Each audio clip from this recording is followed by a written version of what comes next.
Salam sejahtera. Untuk video ini, saya akan membincangkan kesan perubahan pendidikan semasa terhadap mobiliti sosial pelajar. Terdapat 4 kesan positif yang ada, dan yang pertama adalah kemungkinan mobiliti sosial yang lebih tinggi. Pentafsiran Bilik Darjah menekankan penilaian pengurusan dan perkara yang memperhatikan pencapaian pelajar sepanjang proses PDP.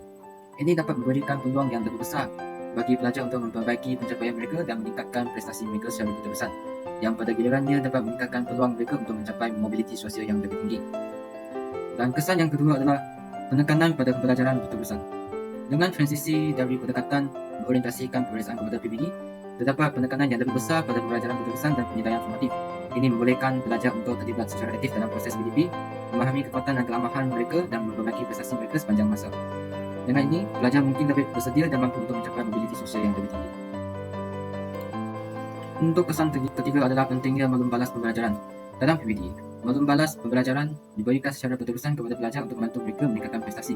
Ini membantu pelajar untuk mengenai pasti bidang di mana mereka perlu meningkatkan diri dan mengambil langkah-langkah yang diperlukan untuk mencapai matlamat pembelajaran mereka. Dengan penekanan yang lebih besar pada maklum balas pembelajaran yang konstruktif, pelajar mungkin lebih mampu untuk meningkatkan pencapaian mereka dan mencapai mobiliti sosial yang lebih tinggi. Kesan yang keempat adalah peluang pembelajaran yang lebih luas.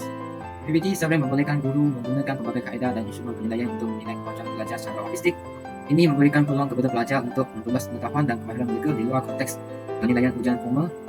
Dengan demikian, pelajar dapat mengembangkan kebolehan mereka dalam pelbagai bidang selain daripada ujian peperiksaan, dan juga dapat membuka pintu pada mobiliti sosial yang lebih tinggi. Selain daripada kesan positif, terdapat 4 kesan negatif. Kesan negatif yang pertama adalah penilaian yang tidak seimbang. Dalam PBD, terdapat lebih banyak penekanan pada penilaian berterusan dan formatif daripada penilaian sumatif seperti ujian peperiksaan. Ini mungkin menyebabkan ketidakseimbang dalam penilaian pencapaian pelajar dengan kurangnya penekanan pada kemampuan mereka untuk menguji pengetahuan mereka dalam situasi ujian standardisasi yang mungkin menjadi faktor penting dalam proses mobiliti sosial di kemudian hari. Untuk kesan yang kedua adalah kurangnya persiapan untuk peperiksaan standardisasi. Perubahan ke arah PBD mungkin mengurangkan fokus pada persiapan khusus untuk ujian peperiksaan standardisasi yang seringkali digunakan sebagai penilaian utama untuk pengambilan keputusan penting seperti kelayakan akademik dan peluang pekerjaan. Ini boleh mengurangkan prestasi pelajar dalam ujian ini dan menghalang kemajuan mereka dalam mobiliti sosial. Untuk kesan negatif yang ketiga adalah ketidakjelasan kriteria penilaian. Dalam pentafsiran Bilik Darjah, kriteria penilaian mungkin kurang jelas atau konsisten di antara guru-guru dan sekolah-sekolah. Ini boleh menyebabkan ketidakseimbang dalam penilaian dan memberikan peluang yang tidak sama kepada pelajar untuk meningkatkan prestasi mereka dan mencapai mobiliti sosial yang lebih tinggi. Dan kesan yang terakhir adalah pengurangan tekanan prestasi. Meskipun tekanan yang lebih tinggi dalam sistem pendidikan berorientasikan peperiksaan mungkin menjadi beban yang besar bagi pelajar, ia juga dapat memberi dorongan yang diperlukan untuk meningkatkan prestasi dan mencapai mobiliti sosial yang lebih tinggi.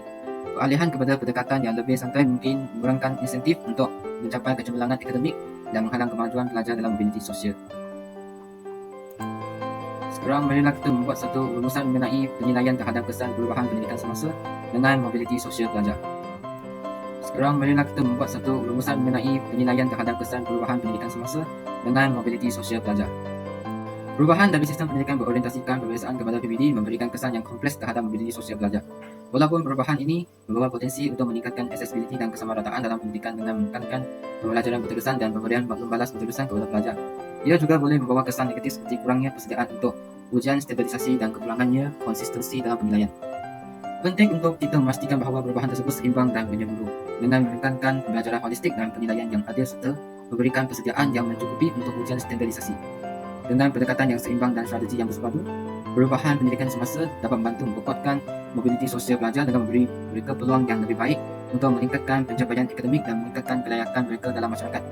Ini akan memastikan bahawa semua pelajar tanpa mengira latar belakang sosial ekonomi mereka mempunyai peluang yang sama untuk mencapai potensi maksimum mereka dalam pendidikan dan kehidupan. Itu sahaja daripada pendapat saya. Sekian, terima kasih.